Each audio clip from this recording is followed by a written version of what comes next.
به نام خداوند رنگین کمان، خداوند بخشنده مهربان، خداوند سنجاقک رنگارنگ، خداوند پروانه های قشنگ. عرض سلام و ادب و احترام دارم خدمت همه شما عزیزان و همراهان من. امیدوارم هر کجای دنیا، هر ساعت از شبانه روز که هستی، حالی خوب، لبی خندون، دلی پر امید داشته باشی و امروز آرامش، نقش پررنگی توی زندگی داشته باشه. امروز گرده هم اومدیم تا با هم همسفر بشیم به ژرفای جانبخش دیوان حافظ و دل بسپاریم به یکی از شورانگیزترین غزلهاش. غزل امروز غزل 480 حافظه. این غزل نگاهی که بهش انداختم مثل یه جامی لبریز از می سرشار از حرارت عشق و حقیقت، مثل صدای نی میمونه، هم آتش تو دل میافکنه، هم نسیمی خنک بر جان میوزه. حافظ تو این غزل با زبونی آتشین و رندانه ما رو به تماشای صحنه میبره که در اون راز عشق، بی‌وفایی روزگار و آتش روح برای رهایی در هم آمیخته شده. با هر بیت پرده‌ای تازه کنار میزنه، گاهی با خنده عارفانه، گاهی با آهی عاشقانه. این کلام پرشور از حافظ نه تنها گوش جان رو نوازش میده، بلکه مثل زنگی بیدار بخش دل رو از غفلت جدا میکنه و به ما یادآوری میکنه که این جهان فانی تنها چیزی که رنگ جاودانگی داره عشق و معرفته. پس بیا با هم در میان واژه‌های این غزل قدم بزنیم، واژه‌هایی که چون ستاره در شب تاریک میدرخشه و راه دلو روشن میکنه. تا من آماده میشم برای خوندن غزل، چند ثانیه سکوت میکنم تا تمرکز کنی، تصور کنی و تجسم کنی هر آنچه که در انتظار به دست آوردنش هستی.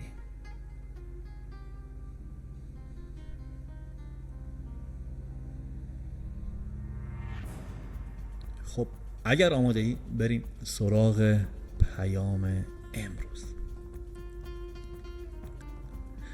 رنج ما را که دوان برد به یک گوشه چشم، شرط انصاف نباشد که مداوا نکنی. حافظ میگه من این همه غم و درد و سختی رو به خاطر عشق تو به دوش میکشم، اما تو میتونی خیلی راحت با یه نگاه، حتی از گوشه چشم، تمام این رنج ها رو آروم کنی. یعنی اون چیزی که منو میسوزونه برای تو کاری نداره. درست مثل اینه که یکی تشنه لب کویر باشه و تو دستت پر از آب باشه اما بهش ندی. این انصافه؟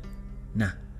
این که تو توانایی کمک و التیام داری ولی بی تفاوتی، بی انصافیه. حافظ داره یه جور گلایه عاشقانه میکنه. آخه چرا اینقدر نامهربونی؟ چرا اینقدر سخت میگیری وقتی میتونی با یه حرکت کوچیک همه چیزو عوض کنی؟ دیده ما چو به امید تو دریاست، چرا به تفرج گذری بر لب دریا نکنی؟ خیلی ببین، یعنی یه جوری داره اینو مثال میزنه. همیشه بارها گفتیم توی غزلهای حافظ اون چیزی که متفاوتش میکنه اون قدرت تصویرسازیه که قرنها گذشته ولی وقتی بهش فکر میکنیم میبینیم چقدر جالب داره این تصویر رو توی ذهن من تو درست میکنه. میگه چشمای من اونقدر از اشک پر شده که مثل دریا میمونه، اما این دریا خالی نیست. میگه پر از امید به توه. تو فکر کن این قطره قطره اشک ریخته و این قطره ها دریا شده، ولی میگه تمام این قطره ها اشک من به امید تبدیل شده. یعنی تمام اشکام به خاطر انتظار دیدن توه. حالا تو که میدونی این دل شکستگی و این دریا از اشک برای تو جمع شده، چرا یه بار نمیای کنار این دریا قدم بزنی؟ چرا به چشمهای من که پر از امید به توه یه نگاهی نمیندازی؟ این بیت خیلی قشنگ نشون میده منتظر بودن و دل به دیدار بستن چقدر سخته. انگار حافظ داره با حسرت میگه من یه عالمه چشم به راهت بودم، همه ی وجودم از انتظار پر شده، فقط کافیه یک لحظه به هم سر بزنی، اما دریغ میکنی. حافظا سجده به ابروی چو محرابش بر، که دعایی ز سر صدق جز آنجا نکنی. توی این بیت حافظ خودشو خطاب قرار میده، میگه ای حافظ وقتی ابروی یار مثل محراب خم شده همونجا سجده کن، چون اونجاست که میتونی از ته دل دعا کنی.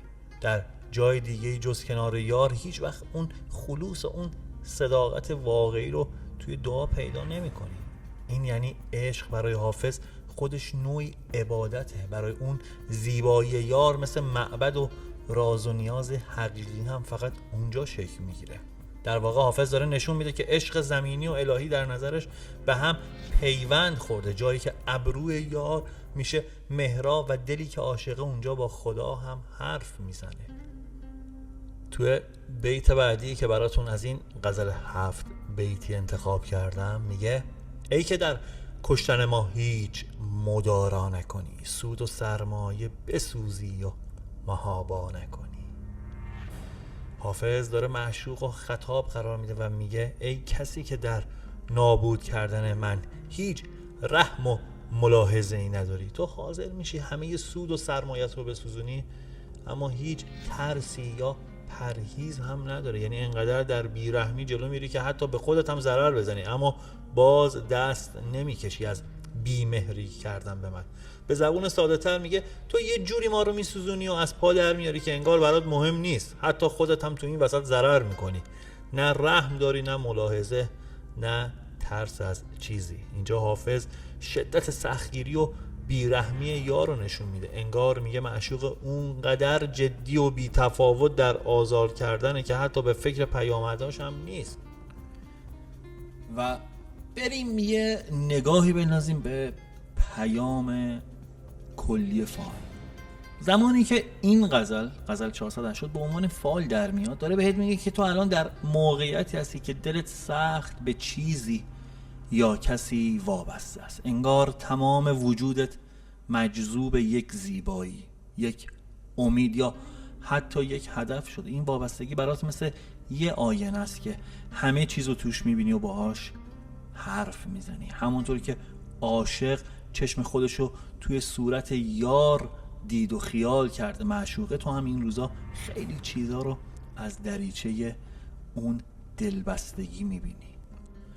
درست مثل لب شیرین یار که جان میبخشه. این دلبستگی برات هم شیرینی آورده و هم رنج موجهاشه که دل رو میکشه. تو گاهی از خوشی و لذت این رابطه یا این مسیر پر از امید میشی اما همزمان سختی و درد رو هم داری تجربه میکنی. انگار زندگی داره یادت میده که هر چیزی که ارزش داره بدون رنج به دست نمیاد. از طرف دیگه تو توی دلت گلایه داری. ممکن از بخت و زمانه گله داشته باشی یا از آدمایی که انتظار داشتی هواتو بیشتر داشته باشن. حس میکنی با اینکه همه میگن بخشش و مهربونی هست تو سهمت رو کمتر گرفته باشی. پیام داره بهت میگه که این حس طبیعیه. عاشق همیشه توقع بیشتری از معشوق داشته. این گلایه نشونه بی عشقی نیست بلکه خودش عمق عشق و نیاز تو رو نشون میده. اما نکته مهم اینه که خطاها و لغزش هایی که کردی یا قراره بکنی نتیجه عشق و دلبستگیته، نه نتیجه بیرحمی یا بی ایمانی. پس لازم نیست خودتو سرزنش کنی. عشق وقتی میاد عقل و حسابگری رو به هم میریزه. این حالت برای همه دل سپرده ها پیش میاد. چقدر خوبه که تو دل این پیام اینو بهت نوید و مژده بدم که در نهایت بزرگواری و رحمت شامل حالت میشه. چه خدا باشه که رحمتش رو نصیبت میکنه، چه بختی باشه که بالاخره به روی تو میخنده، یا حتی کسی باشه که دوستش داری و دوباره بهت توجه میکنه. به زودی بخششی به سراغت میاد که دلتو زنده و آروم میکنه. پیام بهت میگه تو راهی رو انتخاب کردی یا دلبستگی رو داری که طبیعیه و سختی و شیرینی رو با همدیگه داری تجربه میکنی. نگران نباش، و خودتو سرزنش نکن، چون دلیل این همه لغزش ها فقط عشقه. حتی اگه حس میکنی دنیا یا معشوقت تو رو نادیده گرفته، صبر کن. آخر این راه روشنه و با بخشش و گشایش و آرامش همراه مقصد این ماجرا. وقتی غزل 480 رو بهش نگاه میکنیم، تمام پیامش رو میشه توی یک واژه خلاصه کرد، یک کلید واژه، اونم تحت عنوان دلدادگی، یعنی دل باختن، یعنی جایی که عقل و حسابگری دیگه کنار میره، دل اختیار همه چیزو دست خودش میگیره. در ابتدای پیام گفتیم که این غزل پر از کشاکش بین شیرینی و رنج و گلایه و امید و خطا و بخشش، همه اینها در یک حالت خلاصه میشه. گفتم دلدادگی، دلداده کسیه که در نگاه معشوق تصویر خودشو میبینه و فکر میکنه همه چیز به اون مربوطه. دلداده کسیه که با یک لبخند به آسمون میره و با یه بیمهری به زمین میفته. دلداده ممکنه لغزش کنه اما هیچ وقت از روی بدخواهی یا بیدینی نیست، همش از شدت عشق و شور و بیقراریه. و مهمتر از همه دلداده همیشه امیدوار به لحظه‌ای که معشوق یا بخت بهش روی خوش نشون بده.